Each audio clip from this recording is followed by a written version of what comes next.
Hello students and welcome to today's lecture, which is going to be concerned primarily with SN1 reactions. Okay, and SN1 reactions are going to be a concept that really coincide with our knowledge of SN2 reactions. A reminder for us that SN2 reactions were substitution nucleophilic reactions with two molecules being the driver of it, whereas SN1 reactions are going to be substitution nucleophilic reactions where only one molecule is responsible for the reaction rate here. Okay. And so to start with this lecture, I want to go ahead and talk real briefly about what an SN2 reaction was, so that we can go ahead and review it here. And just as an example, we're going to go ahead and use this molecule right here. Okay, and we're going to go ahead and say that this molecule here, we have the nucleophile of Nh3. Nh3 has 3 hydrogens around it, and then it has these 2 electrons right here, and these electrons are going to be the driving force. When this molecule and this molecule meet up and collide, which is 2 molecules, what's going to happen is that these electrons here are going to go ahead and give a temporary bond here, and that temporary bond is going to go ahead and force these electrons over here. So we're going to have a brief moment where this carbon has way too many bonds going on. And when that happens, we will end up seeing that this nucleophile here is going to end up attaching to the carbon itself. And then the electrons will end up going to this bromine here. And we will end up getting a product where we have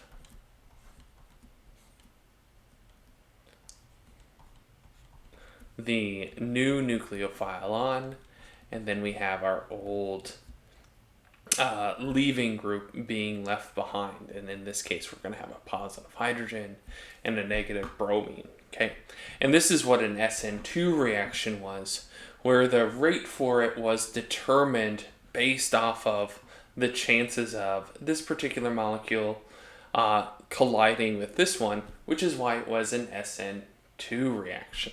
Okay. What you'll notice here in an SN1 reaction is that we don't necessarily have 2 molecules that are interacting here to start the reaction. We only have 1 molecule interacting here. And the reason that it is SN1 is that it requires us to go ahead and have one of the molecules lose an electron, or lose its pair of electrons to its halogen, and form a temporary carbocation. And once the temporary carbocation is made, then our new nucleophile can go and attack it.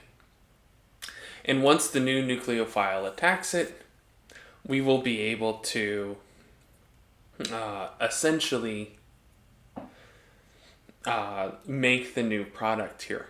But the rate limiting step for all of this ends up being that first kind of moment where the electrons from the carbon-bromine bond have to move over.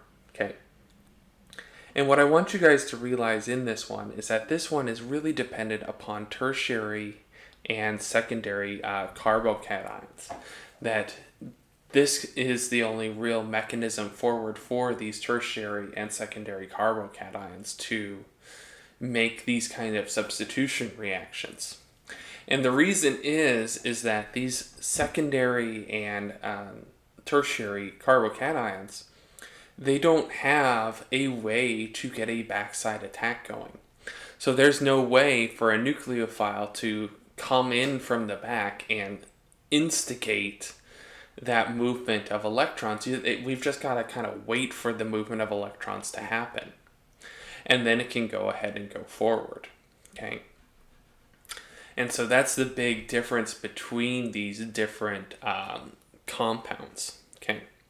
And it should be noted that this first part of this reaction, this first reaction, is usually the slow reaction for these types of reactions because it's going to take a while, or it doesn't happen all that frequently, that we have the electrons decide to jet on over to the bromine to make the carbocation. Okay. So this also means that we're going to have some rate limiting steps. And we're going to have a whole bunch of different things going on with the reaction rate. So normally when we start off with a haloalkane, we're going to have the haloalkane here, and it's going to have a nucleophile. Okay. The first transition state is going to be when the electrons move over to the halogen particle. The second transition state is when we're going to have the halogen completely removed and the carbocation will be formally formed and we'll have our nucleophile. The third intermediate state is going to be when we have the nucleophile attached with everything on it to the intermediary carbon. And then the last one is going to be when we have everything has kind of settled and we get our final molecule structure. And notice that as we go through these intermediate stages, that the molecule in and of itself has a higher energy level than it did in our initial stages and our final stages. Okay. So let's go ahead and do a drawing with this particular type here. And we're going to go ahead and make a new blank document here. And we're going to use the same type where we're going to use a secondary carbocation. And we're going to use bromine again. And we're going to say that we're going to have the same ammonia as our primary nucleophile. Okay, because we have these electrons here, they definitely want to bond in. They want to get in on this carbon. Okay, so our very first step, and drawing the steps is going to be something that's kind of important for us, is going to go and draw and show that the electrons are moving over to the bromine. Okay, and this is our first transition state. The second transition state is going to be when we have our carbocation, the bromine is completely lost, and we should remember to draw our nucleophile in here.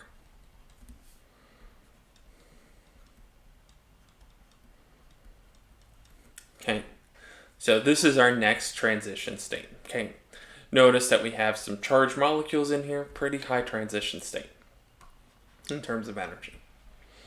Our third transition state is when we have the nucleophile. Okay, remember this nucleophile has these electrons that are on top here, and it's going to move and attach to this carbocation.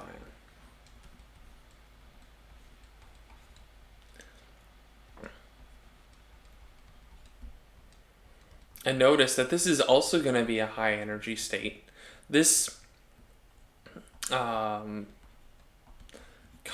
right here, this nitrogen right here, it doesn't want to have 4 bonds to it. It only wants to have 3. Okay. So this is kind of our third state here, where we have our main carbon molecule has that extra nitrogen with like all the hydrogens on it. Okay, and then our bromine also is going to subsequently be attacking the new group as it attaches, and then we'll be left with essentially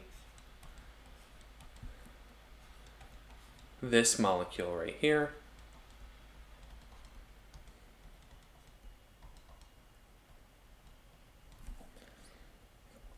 And we're going to have technically we'll put this as H plus and Br minus because this will likely be in solution, okay? And so this is the idea with a SN1 reaction, okay? And remember, it's this first reaction that kind of dictates how quickly this reaction goes, all right?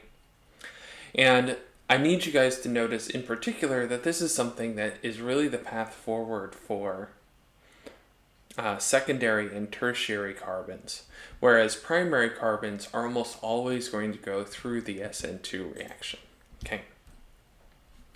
Notice that this SN2 reaction, that's when we had our dual state where we had both the nucleophile and the halogen attached together at the same exact point there. This will go ahead and lead us to the idea of elimination reactions. And elimination reactions are going to be reactions that are carried out in kind of the same way, but it's going to be dependent upon what kind of carbocation that there is, okay? So earlier when we went over and we talked about reactions that involve NaOH, okay, we saw that in general, when we have a reaction with NaOH, we're going to end up making an alcohol.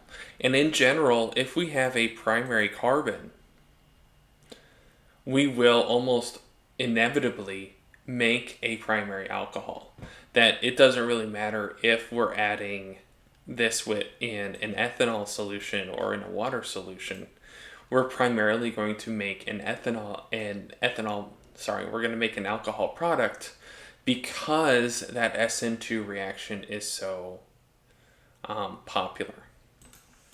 However, if we have a secondary or tertiary carbon, what we can end up getting from that is we can end up getting, instead of this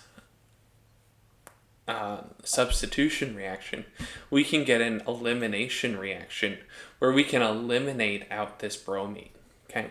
So if we end up taking some sodium hydroxide and we have it dissolved in ethanol, what we will end up doing, this should not be here, is that we'll end up making new products where we end up eliminating essentially the bromine from our main hydrocarbon chain. And when we eliminate that bromine from the main hydrocarbon chain, we'll end up making some water, and then we'll end up making some sodium bromide as well, okay? What you need to take note of is that the sodium hydroxide needs to be added in ethanol, because this is another reaction that we have to do it under reflux. And if we had water in there, then the water would just continue to work as a nucleophile in that reaction as well, okay? This reaction mixture is also known as ethanolic sodium hydroxide.